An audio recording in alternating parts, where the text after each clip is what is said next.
जय Hind everyone, this is Shubham Kumar Pandey. Welcome to Shubham Shiksha. कैसे हैं आप सभी?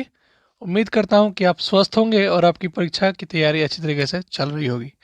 आज हम लोग फिर से वापस आ गए वन शॉट सीरीज साइंस में, जिसमें हमने अभी तक केमिकल रिएक्शन इक्वेशन खत्म कर रखा है, इलेक्ट्रिक करंट खत्म कर रखा है, मैग्नेटिज्म खत्म कर रखा है और कार्बोनेट्स कंपाउंड हमने कल करा है। अगर आपने नहीं देखा है ये सब वीडियो तो आप सर्च कर सकते हैं यूट्यूब पे one shot science by Shubham Kumar Pandey या बाई शुभम शिक्षा। ठीक है, वहाँ प्लेलिस्ट बना हुआ है, आप वहाँ से देख सकते हैं, या मैं प्लेलिस्ट का जो लिंक होता है उसको डिस्क्रिप्शन बॉक्स में डाल दूंगा। ठीक है, देखिए जो वन शॉट सीरीज है ना, कितना बेनिफिशियल आपको समझाने के लिए समझा रहा हूँ कि आपको हर एक चैप्टर का फुल प्रूफ, यानी कि आप एनसीईआरटी से लाइन बाय लाइन हर एक टॉपिक देख सकते हैं। अगर आप एक बार पढ़े हैं तो ज़्यादा समझ में आएगा, एक बार नहीं पढ़े हैं तो हो सकता है दो बार वीडियो देखने में समझ में आएगा। ठीक है, चलिए। इसके अलावा मैथ्स में हमने कर रखा है real number, polynomial, coordinate geometry और प्रोबेबिलिटी। ठीक है, तो मतलब क्या है कहने का, ये तात्पर्य है कि आपको टोटल जो चैप्टर पढ़ने हैं साइंस में दोस्त, वो जो पढ़ने हैं आपको है 13 चैप्टर, मैथ में जो पढ़ने हुए 15 चैप्टर, एसएसटी में पढ़ने हुए 14 चैप्टर। ठीक है, टोटल मिला के हुए आपके 42 चैप्टर। ठीक है, कितना हुआ? 42 चैप्टर हुए। उसमें से हमने क्या कर रखा है, 13 चैप्टर जो है यानी कि साइंस का, उसमें से 4 पहले से कंप्लीट है, आज 5 हो जाएगा। ठीक है, 15 में से 4 हमने पहले से कर रखा है रियल नंबर, प्रोबेबिलिटी, पॉलिनोमियल और कोऑर्डिनेट ज्योमेट्री। इसमें अभी तक हमने करा है 0, अभी इसमें शुरू नहीं किया है। इसको शुरू करने का जो समय होगा वो होगा दिसंबर में हम लोग इस 14 चैप्टर को खत्म कर देंगे। ठीक है, उससे पहले नवंबर तक, एट द 1 दिसंबर तक इसको चैप्टर को ख़त्म करना ही हमें, मेरा लक्ष्य होगा। तो टोटल चैप्टर जो नवंबर में ख़त्म करना है वह 28, सॉरी 14, 15 प्लस 13 यानी कि 28। उसमें से ख़त्म हो चुका है कितना, आज 5 हो जाएगा, सॉरी 5 और 4 9 खत्म हो जाएगा आज मिला करके। We have 19 chapter left. ठीक है, 19 चैप्टर के लिए हमारे पास जो समय है वो है, आज 6 तारीख है। ठीक है, आज का डेट 6 है। We have 25 day, we will minus 10 day from this, because 10 दिन में क्या होगा, धनतेरस, दीपावली, छठ पूजा वगैरह वगैरह जो भी है, 15 दिन बचा, 15 डे है। एंड वी हैव, समझिए तो 15 चैप्टर और कर लेंगे, 21 चैप्टर हो जाएगा अप्रॉक्स। 3 या 4 चैप्टर बच जाएगा जो कि मैं छोड़ दूंगा। कौन कौन चैप्टर जो कि ईजी होगा, जैसे कि ह्यूमन आई बाद में करवाऊंगा, ट्रिग्नोमेट्री, हाइट एंड डिस्टेंस है उसको बाद में कराऊंगा। ये सब क्या है कि एक दिन में 2 वीडियो डाल करके इसको ठीक करके मैनेज किया जा सकता है। ठीक है, जैसे मान लीजिए कि एक दिन में पढ़ा दूंगा क्या क्या, मेटल नॉन मेटल और ह्यूमन आई एक दिन में पढ़ा दूंगा, या फिर री ऑप्टिक्स ह्यूमन आई एक दिन में निपटा देंगे। ठीक है, उसी तरह आपका जो चैप्टर है हाइट एंड डिस्टेंस और ट्रिग्नोमेट्री दोनों एक साथ ले लेंगे। ठीक है, उसके बाद आपका सर्कल और एरियल टू सर्कल साथ में ले लेंगे, ट्रेंगल और कंस्ट्रक्शन साथ में ले लेंगे। ऐसे करके हम लोग खत्म कर लेंगे यार नवंबर तक, यानी नवंबर लास्ट तक हम लोग मैथ और साइंस का वन शॉट सीरीज कंप्लीट कर चुके होंगे। उसके बाद हम लोग बारी करेंगे एसएसटी के वन शॉट के बारे में। उसके बाद जो हमारा स्टडी मटेरियल जो खरीदे हैं बाबू, उनका हेल्प किया जाएगा with help of video solution. यानी कि जो मेरा वीडियो मटेरियल खरीदे हैं, जो स्टडी मटेरियल खरीदे हैं, उनमें जिस तरह का शेड्यूल उनको बना के दिया गया है कि आपको ऐसे पढ़ना है, ऐसे पढ़ना है। जैसे 5-6 बच्चे जो लिए हैं उनको बताया गया है पर्टिकुलरली कि आपको किस सप्ताह में कैसे चैप्टर पढ़ना है, किस वीक में कौन चैप्टर खत्म करना है, सबसे पहले किसको पढ़ना है, बाद में किसको पढ़ना है, कौन सा चैप्टर छोड़ देना है, कौन टॉपिक करना है, कौन क्वेश्चन करना है या नहीं करना है, सब कुछ डिटेल में बताया गया है। ठीक है, जो लिए होंगे वो जानते होंगे। और आप ये सुन रहे हैं बात, तो आपके लिए जो बात है बाबू ये है कि अभी आप जो से पढ़ना है आपको बताया गया है, लेकिन दिसंबर के बाद का मैंने नहीं बताया आपको। ठीक है, दिसंबर के बाद से लेकर एग्जाम तक कैसे पढ़ना है वो मैं बताऊंगा आपको कैसे पढ़ना है।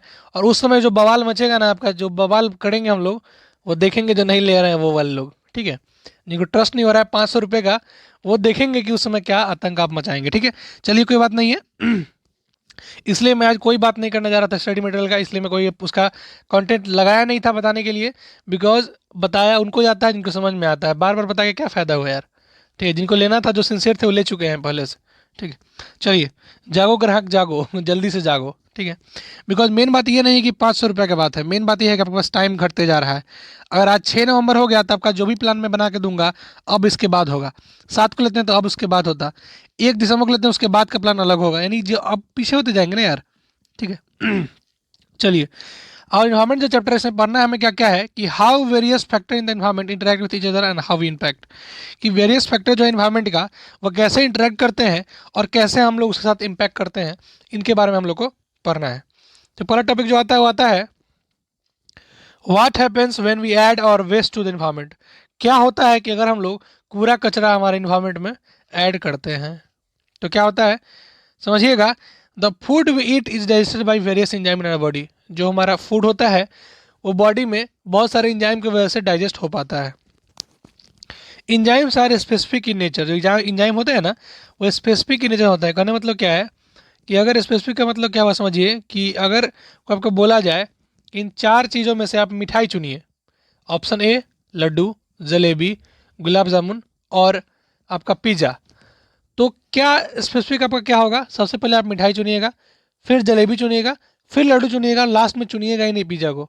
यानी क्या है, आप काफ़ी स्पेसिफिक मैटर में बात कर रहे हैं, आप वही चीज़ चुनिएगा जो कि मीठा में आता है। उसी तरह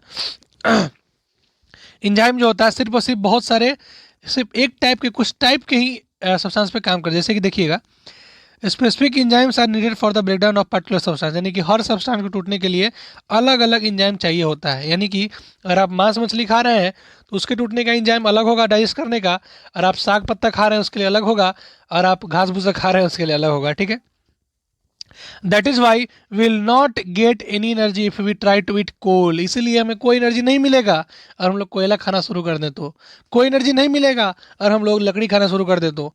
ठीक है, many human made material like plastic will not be broken down by the action of bacteria और द अदर सैप्रोफाइट्स, जितना ही प्लास्टिक का मटेरियल है जो कि हमने बनाया है वो सैप्रोफाइट और बैक्टीरिया द्वारा खत्म नहीं किया, इसको डिकम्पोज नहीं किया जा सकता है। यानी कि जो अगर पन्नी हम लोग बाहर फेंकेंगे वो डिकम्पोज नहीं होगा, लेकिन अगर कोई वुडन मटेरियल है वो डिकम्पोज होकर के माटी में मिल जाएगा, एक दिन खाद बन जाना है उसको। ठीक है। तो ऐसा सब्सटेंस, ठीक है, जैसे जो मटेरियल जो क्या होता है, जैसे समझिएगा कि this material will be acted upon bye a physical process like heat and pressure.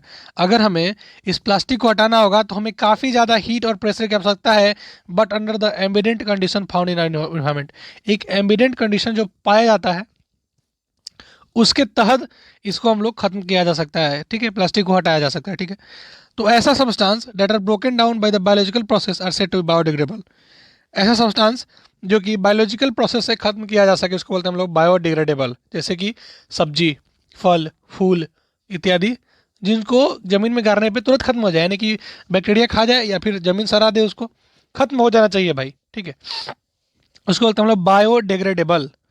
Substance that are not broken down in this manner said to be non biodegradable, ऐसा सब्सटेंस जो कि बायोडिग्रेड नहीं हो, जो कि खत्म नहीं हो, जो कि ब्रोकन डाउन नहीं हो, वैसे को बोलते हैं हम लोग non biodegradable. These substance may be inert and simply persist in environment for a long time और may harm the various member of ecosystem. हमारे इकोसिस्टम में जो बहुत सारे मेंबर हैं, जैसे कि हम, तुम, हमारे जानवर, आपके जानवर, मेरी वो, आपकी वो सॉरी, समझ रहे हैं आप लोग भी। ठीक है, वो सभी क्या है, एक इकोसिस्टम का मेंबर है और इस इकोसिस्टम के मेंबर को हार्म पहुंचा सकता है वो प्लास्टिक। आप जानते हैं कि जैसे रोड पे प्लास्टिक फेंका हुआ है, गाय वगैरह खाती हैं तो उनका डेथ होने का संभावना ज़्यादा रहता है, बिकॉज वो सब क्या है, एक नॉन बायोडिग्रेडेबल मटेरियल है जो कि उसके अंदर डाइजेस्ट नहीं हो पाएगा। ठीक है, चलिए बात कर लेते हैं फॉर 15.2 की, जो कि हमारा इकोसिस्टम है वो क्या है और उनके क्या कंपोनेंट है। यहाँ से क्वेश्चन आने का चांस है कि what is ecosystem and what are its component. एक क्वेश्चन यहाँ से ये बन सकता है, और पिछले जो अभी तक मैंने पढ़ा है उसमें क्या बन सकता है, what do you mean by biodegradable and non biodegradable material. Okay, समझिए, all organisms such as plant, animal, microorganism and human beings as well as physical surrounding interact with each other and maintain a balance in nature। जानते हैं कि जितने ही पेड़ पौधा, जब जीव जंतु, कीड़ा मकोड़ा या फिर आदमी गण हैं, वो सभी फिजिकल सराउंडिंग से इंटरेक्ट होकर के एक एक बैलेंस बना के चलते हैं। ठीक है, all the interacting organism is an area together with the non living constituent of the environment form an ecosystem. Living के साथ साथ नॉन लिविंग मटेरियल जो कि एक कॉन्स्टिट्यूएंट है, सॉरी, जो कि एक इंटरेक्टिंग ऑर्गेनिज्म है। ठीक है, वो इन्वायरमेंट का वो बनाते हैं मिल करके क्या एक इकोसिस्टम। क्वेश्चन पूछा जाएगा व्हाट इज एन इकोसिस्टम, तो बोलिएगा all the interacting organism is in an area together with the non living organism constituent of the environment forms an ecosystem. यानी लिविंग ऑर्गेनिज्म के साथ साथ नॉन लिविंग जो भी कॉन्स्टिट्यूएंट हैं इन्वायरमेंट के, वो सभी मिलकर बनाते हैं एक इकोसिस्टम। ठीक है। 10 an ecosystem consist of component जो कि बायोटिक हो सकते हैं और ए बायोटिक हो सकते हैं। बायोटिक में क्या आता है, आपका लिविंग ऑर्गेनिज्म हो गया, और ए बायोटिक में क्या आता है जो कि आपने नहीं बनाया, जो कि टेम्परेचर हो गया, रेनफॉल हो गया, विंड हो गया, सॉइल हो गया, मिनरल हो गया। ठीक है। For example if you visit a garden you will find that different plants such as grasses, trees, flower, rose, jasmine, sunflower, ये सब जो आप देखते हैं ना, उसके अलावा जो आप देखते होंगे जानवर सब जैसे कि frog, insect, bird, all this living organism interact with each other and the growth, reproduction and other activities are affected by the abiotic component of ecosystem. कहने मतलब क्या है, एबायोटिक क्या है, जो कि नेचुरल है, आप नहीं बनाया उसको, जैसे कि रेनफॉल होना, विंड, सॉइल, ये सब आपने नहीं बनाया। अरे धरती आपकी बाप की थोड़े ना है, ये धरती मेरे बाप की थोड़े ना है, धरती हमारी माँ है। अरे आप जानते हैं ना, बात नहीं समझे, बाप की नहीं है धरती, हमारी बाप नहीं है, धरती हमारी माँ है। यानी कहने मतलब क्या है कि ऑल दिस लिविंग ऑर्गेनिज्म, जितना भी लिविंग ऑर्गेनिज्म है ना, उसका जन्म से लेकर के मरण के बीच का सारा प्रक्रिया जो है इसी धरती से रिलेटेड है। ठीक है, इसी इकोसिस्टम से रिलेटेड है। यानी कि all the living organism interact with each other and the growth, उनका ग्रोथ, रिप्रोडक्शन यानी कि प्रजनन, और उनका एक्टिविटी जो है अफेक्ट करता है एबायोटिक कंपोनेंट को। हम जो गलती करेंगे, हो सकता है कि हम अभी ज़मीन को खोदने लगे तो सॉइल नष्ट हो रहा है ना, तो क्या है, एबायोटिक को नष्ट कर रहे हैं हम लोग, क्या कर रहे हैं, एबायोटिक कंपोनेंट को हम लोग हार्म पहुंचा रहे हैं, अफेक्ट कर रहे हैं। So a garden is also an ecosystem, तो गार्डन भी हमारा क्या है, इकोसिस्टम है। Other type of ecosystem are forest, और अलग इकोसिस्टम क्या होता है, फॉरेस्ट होता है, पॉन्ड होता है, लेक होता है। These are natural ecosystem while garden and crop field are human made ecosystem. हम लोग जो बनाए हैं गार्डन और फॉरेस्ट वगैरह, ठीक है, फॉरेस्ट नहीं रे, क्रॉप फील्ड, फॉरेस्ट हम तो बनाए हैं, ये सब क्या है, ह्यूमन इकोसिस्टम है। नेचुरल में क्या आता है, फॉरेस्ट, पॉन्ड और लेक। ठीक है, चलिए आगे बढ़ते हैं। Sorry, the organisms can be grouped as producer, consumer and decomposer according to the manner in which they obtain their substance from environment. अब environment से जो जैसा, प्रकृति से जो जैसा, जिनका जैसा फूड पाने का तरीका है, उनके बेसिस पे इनका टर्म दिया गया है प्रोड्यूसर, कंज्यूमर और डिकम्पोजर। एक खाना बनाने वाला, एक खाना खाने वाला और एक खाना पचाने वाला। बस समझे। तो विच organism can make organic compound, ऐसा ऑर्गेनिज्म जो कि ऑर्गेनिक कंपाउंड बनाता है, जैसे कि sugar, starch from inorganic substance using the radiant energy, जैसे कि सन हो गए, इन द प्रेजेंस ऑफ क्लोरोफिल। ऐसा कौन सा प्लांट, कौन सा ऑर्गेनिज्म होते हैं, क्वेश्चन पूछता है आपसे कि which organism can make their organic compound like sugar and starch from inorganic substance using the radiant energy of the sun in the presence of chlorophyll. ऐसा एग्जांपल है ऑल ग्रीन प्लांट। क्वेश्चन हमारा रहा blue से और answer हमारा पीला से लिखा हुआ है कि all green plants are and certain blue green algae which are produced food by photosynthesis came under this category and are called producer। Question पूछा गया क्या कि कौन से ऐसे ऑर्गेनिज्म हैं जो कि ऑर्गेनिक कंपाउंड जैसे कि शुगर हो गया, स्टार्च हो गया, उसको बनाते हैं इनऑर्गेनिक कंपाउंड और सूरज की हेल्प से, और मतलब सनलाइट की हेल्प से और क्लोरोफिल की हेल्प से। तो आंसर क्या आया कि जितने भी ग्रीन प्लांट हैं और जितने भी ब्लू ग्रीन एल्गी हैं, वो सभी जो है इसका इस प्रोसेस से खाना बनाते हैं, इनको हम लोग बोलते हैं प्रोड्यूसर। क्या बोलते हैं, प्रोड्यूसर बोलते हैं। अगला क्वेश्चन से पूछा जाता है कि organism depend on the producer either directly और इनडायरेक्टली फॉर द सब्सटेंस। क्या यह बात कैसे प्रूव कीजिएगा कि ऑर्गेनिज्म जो है, ऐसे भी ऑर्गेनिज्म डिपेंड करते हैं जो कि या तो डिपेंड करते हैं डायरेक्टली या इनडायरेक्टली डिपेंड करते हैं प्रोड्यूसर पर ही। जैसे देखिएगा, the organism which consume the food produce either directly from producer or indirectly by the feeding on the consumer or the consumers. जैसे देखिएगा कि खाना बनाया गया, या तो उससे खाना आप मांग लीजिए या उसके साथ मिल करके उसका खाना खाइए। नहीं बुझे बात, अरे बात नहीं बुझे। जरूरी नहीं है कि मंत्री से हेल्प लिया जाए, आप अगर मंत्री जी के साथ हैं तो आपका हेल्प अपने आप मिल जाएगा। नहीं समझे बात, कि कहने का मतलब उनको ऐसा बोलिए कि मंत्री जी हम आपको पैसा पहुंचाएंगे और आप हमारा काम कीजिए। या तो ऐसा हो सकता है, या आप कानूनची बताइए उनके साथ, लॉ बताइए उनको कि लॉ के हिसाब से आपको काम करना पड़ेगा, मेरा तो हमने आपको वोट दिया है। तो दो तरीका हो सकता है, या तो आप मांगिए, नहीं तो आप धमकाइए। ठीक है, तो क्या है कि ऐसा कोई भी ऑर्गेनिज्म जो कि या तो मांग के या धमका के, यानी कि उसके साथ रह करके या डायरेक्टली मांग करके जो लेता है, उसको बोलते हैं हम लोग कंज्यूमर। क्या बोलते हैं? कंज्यूमर। ठीक है, कंज्यूमर जो है बहुत तरह के होते हैं। एक होता है हर्बीवोरस जो कि घास फूस खाते हैं, एक होता है कार्निवोरस, और एक होता है ओमनीवोरस, एक होता है पैरासाइट्स। पैरासाइट्स क्या होते हैं? आपने सुना होगा अमर बेल या अमर लत्ती का नाम सुना होगा, जो कि लीची के बारे के पेड़ पे होता है, एक लत्ती वाला लत्ती ऐसा लगा होता है, जो कि लीची के पेड़ से अपना उसका खाना चुरा के खाता है और वहीं पे जिंदा रहता है। ठीक है, ओमनीवोरस जो कि सब कुछ खाते हैं, कार्निवरस जो कि मीट मछली खाते हैं। समझ गए ना? चलिए, अगर मान लेते हैं सिचुएशन मानते हैं ऐसा कि हमारे हमने एक जो मेरे घर में जो एक्वेरियम है, अरे मेरे घर में नहीं, आपके घर में भी होगा। ठीक है, जो एक्वेरियम होता है जहाँ पे मछली रखा जाता है ग्लास के चेम्बर में, उसको हम लोग क्लीन नहीं करते हैं, तो पता चलता है कि कुछ कुछ समय बाद कि जो प्लांट्स हैं वो सब मुरझा गए और जो मछलियाँ हैं उसमें मर गई। तो जो micro organism comprising bacteria and fungi break down the dead remain and waste produce of organism, the microorganisms are the decomposer or they break down the complex organism substance to similar organism that जो भी है। समझ रहे हैं ना? अब आप भी वो नहीं कीजिएगा, ठीक है, आप पढ़िएगा। ठीक है, एक आपको अंडरलाइन करके बताया गया कि एनसीईआरटी में कौन सा लाइन इंपॉर्टेंट है, समझिएगा। देखिए, अभी तक मैंने क्या बताया आपको, प्रोड्यूसर कौन होते हैं, जो कि या तो ग्रीन प्लांट हो या फिर ब्लू ग्रीन एल्गी हो, जो कि सनलाइट से या फिर क्लोरोफिल कैल्प से लेकर के खाना बनाते हैं। और आपको इस चैप्टर में और डिटेल पढ़ना है तो आप पढ़िएगा लाइव प्रोसेस का न्यूट्रिशन चैप्टर। जो बात इसमें लिखा हुआ है वही बात लिखा हुआ है लाइव प्रोसेस का न्यूट्रिशन वाले टॉपिक में। बस फर्क इतना है कि यार आप वो पढ़ के आए रहेंगे तो आपको ये नहीं पढ़ना पड़ेगा, ये पढ़ के जा रहेंगे तो वो नहीं पढ़ना पड़ेगा। ऐसे आप 7 8 से पढ़ते आ रहे हैं फूड वेब फूड चेन, इसमें कोई खास बात नहीं है, लेकिन आपको 4 नंबर फ्री में दे के जाएगा। ठीक है, छोड़िएगा मत इस 4 नंबर को, ठीक है ना, नहीं तो बहुत पछताएंगे आप बाद में। ठीक है, तो देखिए ऐसे माइक्रो ऑर्गेनिज्म, ऐसे जीव जंतु, ठीक है, जो कि जैसे कि बैक्टीरिया हो गया, फंगी हो गए, जो कि ब्रेक डाउन करता है डेड एनिमल को। मान लीजिए कि मछली मर गया एक्वेरियम में, उसको क्या कर दिया, डिकम्पोज कर दिया, पचा दिया, उसको खत्म कर दिया। समझ गए? तो हमारा एक्वेरियम क्या हो गया, बच गया ना। समझ गए? तो these microorganisms are the decomposer as they break down the complex organic substance into simple organic substance that go into the soil and use up once by more by the plant। जैसे कि देखिएगा, खेत में कोई पत्ता वगैरह सूख जाता है तो देखते होंगे कि उसको जला दिया जाता है उसी में, ताकि वो क्या हो जाए, खाद की तरह काम करे, ताकि जो सॉइल है उसका फर्टिलिटी बढ़ जाए। समझ गए? चलिए आगे चलते हैं। अब बात करते हैं आपका टॉपिक जो मेन है, जिससे क्वेश्चन पूछाने का पूरा चांस है, वो है food chain and food web. देखिए, each step or level of the food chain form a trophic level. हर एक स्टेप और हर एक लेवल जो फूड चेन का होता है वो बनाता है एक ट्रॉपिक लेवल बनाता है। The autotrophs or the producer are the first trophic level. Autotrophs जो होते हैं या प्रोड्यूसर जो होते हैं वो फर्स्ट ट्रॉपिक लेवल पे आते हैं। दूसरा बात, दे fix up the solar energy and make it available for the heterotrophs and consumer. उन्होंने क्या करना है, उन्होंने सोलर एनर्जी को कंज्यूम करना है और खाना बना करके कंज्यूमर्स को देना है।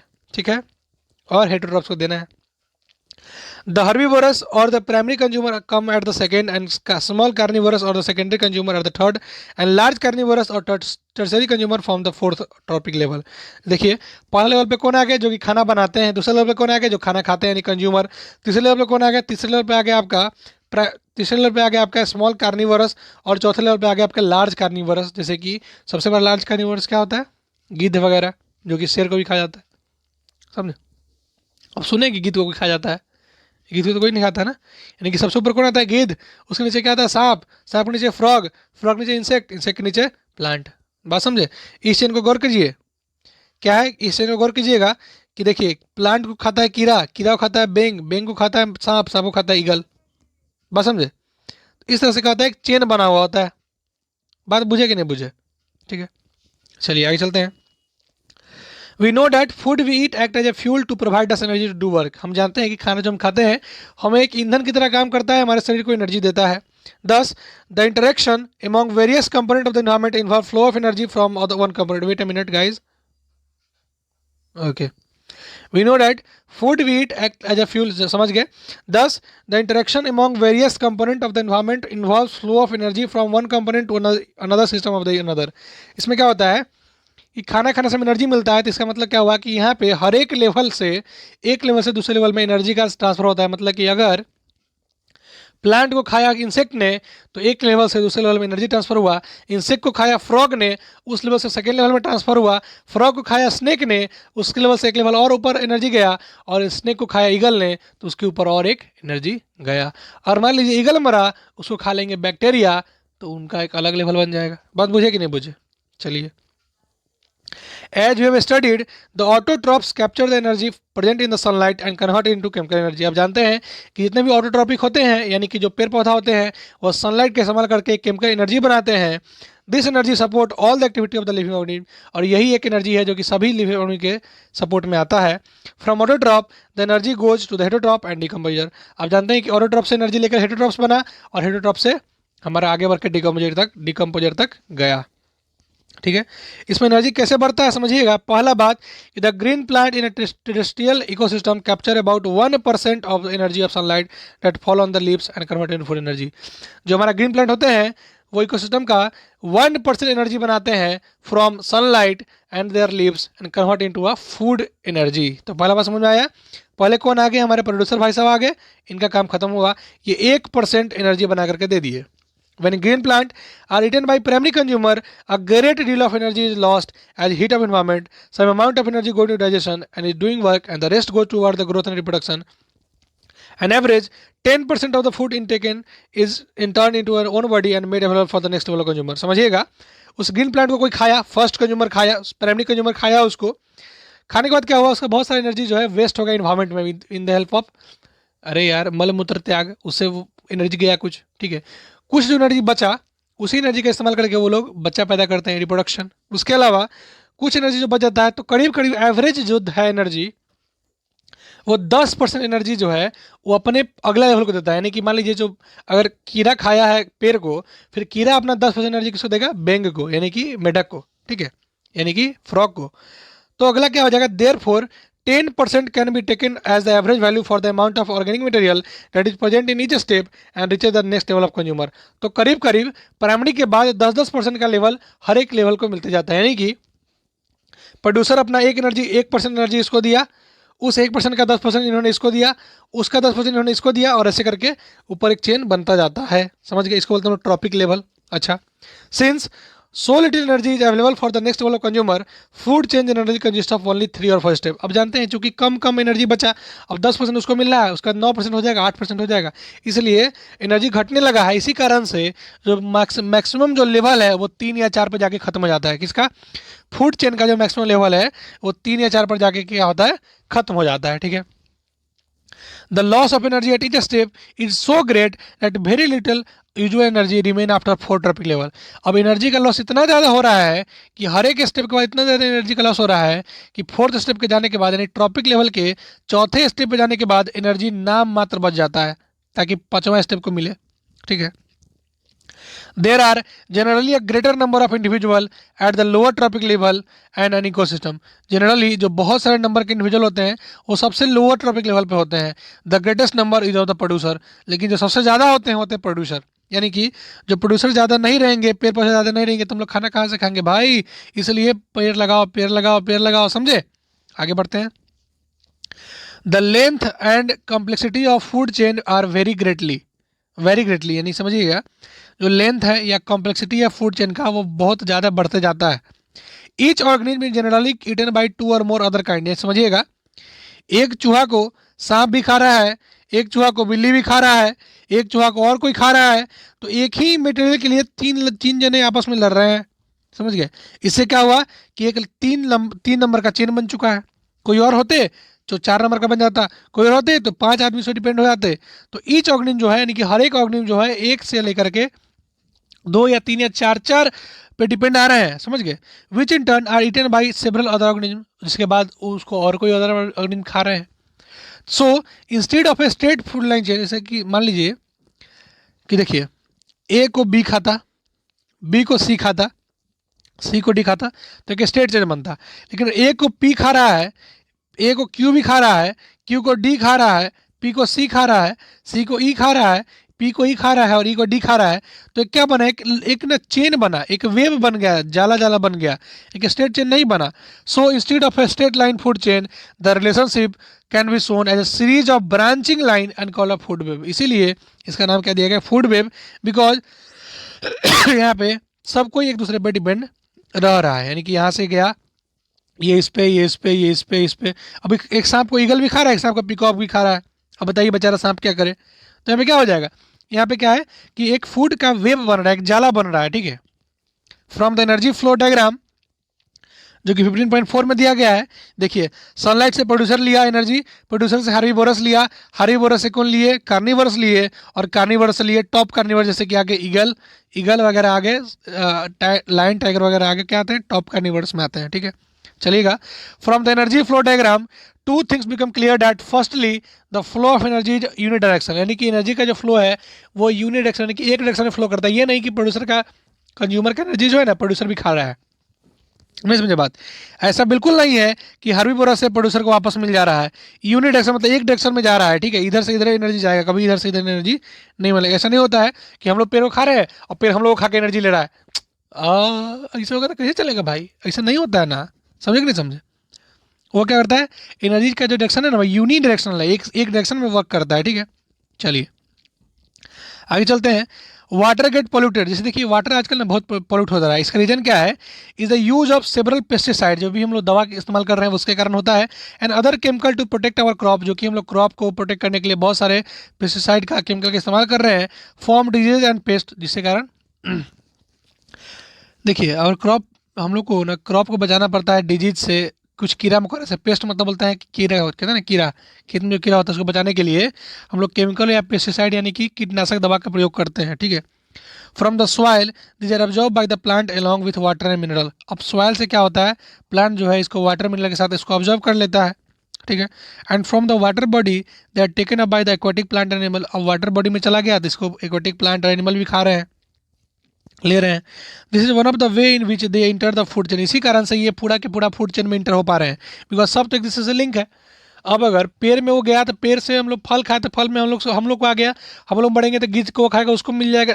अरे बात समझ रहे हैं, एक चेन में इस तरह से वो अंदर आ गया, ठीक है। As this chemical are not degradable this get accumulated progressively at each trophic level. अब ये डिग्रेडेबल नहीं यानी कि खत्म होने वाला है नहीं, तो एक से दूसरे, दूसरे तीसरे, तीसरे चौथे लेवल में आ रहा है, ठीक है। As human be occupy the top level in the food chain. अब हम लोग जो है टॉप लेवल पे आ रहे हैं।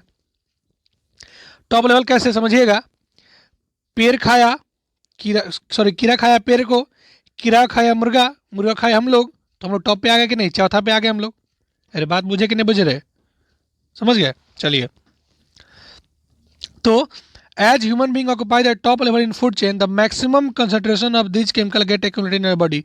इसलिए इसका जो मैक्सिमम कंसंट्रेशन है ना हमारे बॉडी में आगे जाता है, क्योंकि देखिए अब पेड़ से लिया कीड़ा तो कीड़ा में बहुत कुछ आ गया, कीड़ा से मुर्गा उसमें बहुत कुछ आ गया, और मुर्गा से हम तो इसमें तो सब कुछ हम लोग को आ गया ना ठीक है। तो this phenomena known as biological magnification, क्या बोलते हैं इसको, इसको बोलते हैं biological magnification. This is the reason why our food grains such as wheat and rice, vegetable and fruits are even meat containing varying amount of pesticide residue, this they can not always be remove by washing or other means. इसलिए सिर्फ सब्जी धो के खाना important नहीं है। अरे प्रचार सुनते हैं ना, धो के खाना चाहिए, रिंज वॉशिंग करिए इसको, रिंज वॉशिंग मतलब अच्छा से साफ करिए, तब जाके इसका पेस्टिसाइड खत्म होगा, समझ गए। चलिए आगे चलते हैं। आता है 15.3 अब टॉपिक आता है कि how do our activity affect the environment. हमारा एक्टिविटी कैसे इन्वायरमेंट को अफेक्ट करता है उसका बात करें। उसमें टॉपिक पहला आता है आपका ozone layer and how it's getting depleted. कैसे ओजोन लेयर खत्म हो रहा है, ओजोन लेयर का क्या फायदा है समझिएगा। ओजोन का जो फॉर्मूला होता है O3 is a molecule form by 3 atom of oxygen. जानते हैं कि ओजोन जो है ऑक्सीजन के 3 एटम से मिलकर बना हुआ है। While O2 which is normally refer to as oxygen, O2 को हम लोग ऑक्सीजन बोलते हैं, is essential for all aerobic form of life. Aerobic मतलब जो कि सांस लेता हो उसके लिए बहुत जरूरी है। Ozone is a deadly poison, ozone क्या एक डेडली पॉइजन है। हाउएवर लेकिन at the higher level of the atmosphere, हमारे एटमोसफेयर के हायर लेवल पे ozone form an essential function. Ozone जो है बहुत इसेंशियल फंक्शन निभा रहा है। क्या, it shield the surface of the earth from ultraviolet radiation from the sun. चूंकि सन से एक अल्ट्रावायलेंट किरण आ रही है, उस किरण को बचाता, किरण से कौन बचाता है, ओजोन लेयर बचाता है। वो क्या करता है, धरती के चारों तरफ एक प्रोटेक्टिव लेयर छाता का काम करता है, ठीक है। छाता का काम करके हमें सूरज के अल्ट्रावायलेंट रेस से क्या करता है, बचाता है। लेकिन इसमें कहीं पे क्या हुआ है, एक जगह इसमें कुछ छेद बन गया है। अब इस छेद बनने के कारण क्या हो रहा है कि यहाँ से क्या हो रहा है, किरण हमारी धरती पे आ रहा है, इससे कारण क्या होता है, कैंसर का खतरा बढ़ जाता है। समझ गए? This radiation is highly damaging to our organism, ठीक है। For example it is known to cause skin cancer in human being. अब स्किन कैंसर इससे हो जाता है। तो ozone at a higher level of the atmosphere is product of UV radiation acting upon oxygen molecule. The higher energy UV radiation split apart from molecule oxygen and free oxygen atmosphere. These atom when combined with the molecule oxygen to form ozone as such. देखिएगा, oxygen जो है उसे UV ray टकरा करके oxygen के दो टुकड़े कर देते हैं। अब यही दो टुकड़े जा करके क्या हुआ कि फिर O2 से टकराया और O2 प्लस O मिलकर क्या बना दिया, ओजोन का लेयर बना दिया। अब जैसे ही ओजोन का लेयर बना, ये यूवी रे है अंदर नहीं आ पाएगा।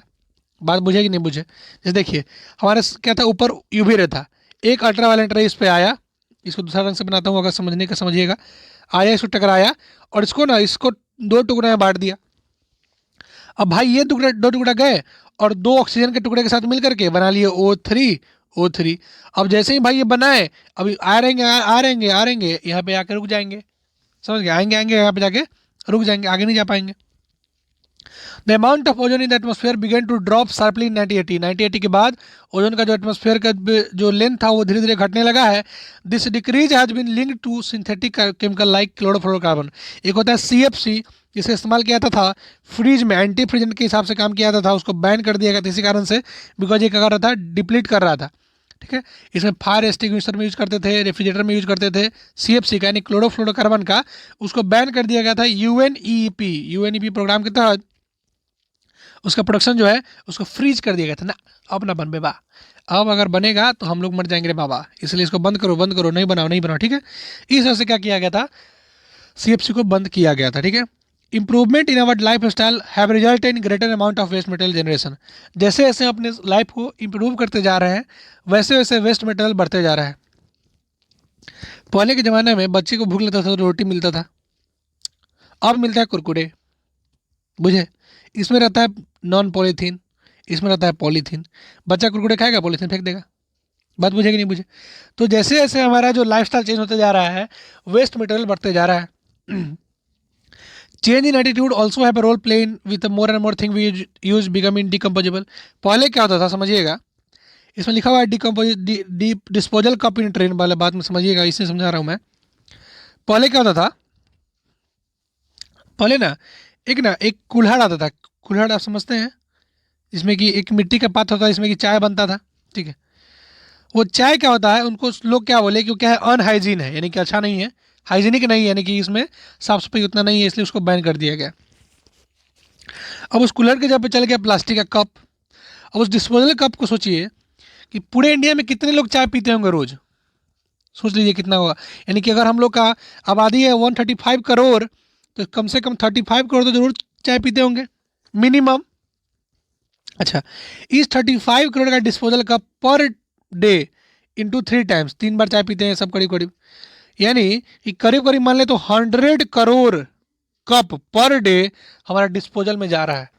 As a disposal 100 crore cup per day, ठीक है, मिनिमम। उसके अलावा 100 करोड़ कुरकुरे का पैकेट ही मान लीजिए, 100 करोड़ कहीं और मान लीजिए, कुछ और मान लीजिए, मैगी वगैरह कुछ भी मान लीजिए, इतना हम लोग वेस्ट रोज रोज करते जा रहे हैं। तो क्या लगता है आपको, what do you think will be the impact of this in our environment? क्या इसका इम्पैक्ट है हमारे इन्वायरमेंट पे कि नहीं, सोचिएगा। और अगर अच्छा लगे तो इस चैनल को सब्सक्राइब भी कर दीजिएगा और लाइक भी कर दीजिएगा। ठीक है ठीक है, अब अपना बात हो गया। अब आप पढ़ते हैं कि आपने पढ़ा क्या चैप्टर में। पढ़ाइए the various component of an ecosystem are interdependent. जितना भी वेरियस कंपोनेंट है हमारे इकोसिस्टम का वो सब एक दूसरे पर डिपेंडेंट रहते हैं। ठीक है, the producer make the energy from sunlight available to the rest of the ecosystem. Producer जो है इकोसिस्टम के बाकी सभी मेंबर के लिए सनलाइट के द्वारा खाना बना करके देते हैं। There is a loss of energy as we go from one trophic level to the next. हम जानते हैं कि हम लोग जब एक ट्रॉपिक लेवल से दूसरे ट्रॉपिक पर जाते हैं तो एनर्जी का काफ़ी लॉस होता है। इसी कारण से चौथा लेवल जाने के बाद एनर्जी का साफ खत्म हो जाता है, इसलिए चौथा लेवल के बाद पाँचवां लेवल का ट्रॉपिक लेवल नहीं बनता है। ह्यूमन एक्टिविटी है ग्रेट इम्पैक्ट ऑन इन्वायरमेंट। हमारा जो ह्यूमन एक्टिविटी है उससे बहुत सारा फर्क पड़ता है इन्वायरमेंट को, जैसे कि use of chemical like CFC have endanger the ozone layer since the ozone layer protect against ultraviolet radiation from the sun, this would damage our environment. अब जानते हैं ओजोन लेयर जो हमारा धरती को प्रोटेक्ट कर रहा है, अगर हम लोग ऐसे ही इस्तेमाल करते रहे CFC का तो क्या हो जाएगा, ओजोन लेयर डिप्लीट हो जाएगा और हम लोग को स्किन कैंसर हो जाएगा। ठीक है। The waste we generate may be biodegradable और नॉन बायोडिग्रेडेबल। हम जानते हैं कि जो भी वेस्ट हम लोग पैदा करते हैं उसमें जैसे मान लीजिए सब्जी का टुकड़ा है तो वो तो बायोडिग्रेडेबल है, वो तो पच जाएगा, धरती में गल जाएगा। लेकिन क्या प्लास्टिक गलता है क्या? नहीं ना। The disposal of waste we generate is causing serious environment problem. तो जो डिस्पोजल हम यूज कर रहे हैं वो एक न एक दिन काफ़ी सीरियस प्रॉब्लम क्रिएट करेगा। तो ये रहा आपको टोटल चैप्टर। समझ आया? कोई दिक्कत हो तो आप डाउट पूछ कमेंट कर सकते हैं। आप इनसे क्वेश्चन कर लीजिए चैप्टर से, इनफ है। उसके अलावा इंपॉर्टेंट टॉपिक्स में क्या है? Food chain, food web, biodegradable, non biodegradable और ओजोन वाला इक्वेशन। इसके अलावा इसमें से क्वेश्चन कहीं और से नहीं आएगी। इसका अगर शॉर्ट नोट चाहिए, समरी चाहिए, VBI क्वेश्चन चाहिए, प्रीवियस ईयर क्वेश्चन चाहिए, तो आप हमारे स्टडी मटेरियल परचेज कर सकते हैं। इसके अलावा कोई भी जानकारी चाहिए स्टडी मटेरियल के बारे में तो आप हमें कॉल कर सकते हैं 7488654738 पर। So thank you so much for watching. मिलते हैं हम लोग अगले वीडियो में जिसमें बात करेंगे सर्कल चैप्टर के बारे में। यानी कि हमने अभी तक साइंस में खत्म कर लिया chemical equation, electric current, magnetism, carbonates compound और हो गया हमारा आवर एनवायरनमेंट। ठीक है, यानी 3 चैप्टर हमने खत्म कर दिया फिजिक्स का, 2 चैप्टर खत्म कर दिया हमने केमिस्ट्री का, मैथ में कर दिया हमने 4 चैप्टर खत्म।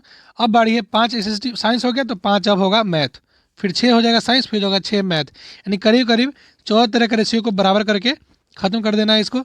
उसके बाद हम लोग शुरू करेंगे SST बाद में शुरू की जाएगी ताकि आपको याद रहे उस समय। ठीक है, so thank you so much. एक बार आप दिवाली छठ कर लीजिए, उसके बाद SST पढ़ाया जाएगा ताकि आपका ध्यान भंग ना हो। ठीक है, thank you so much for watching. मिलते हैं हम लोग अगले वीडियो में। Bye bye.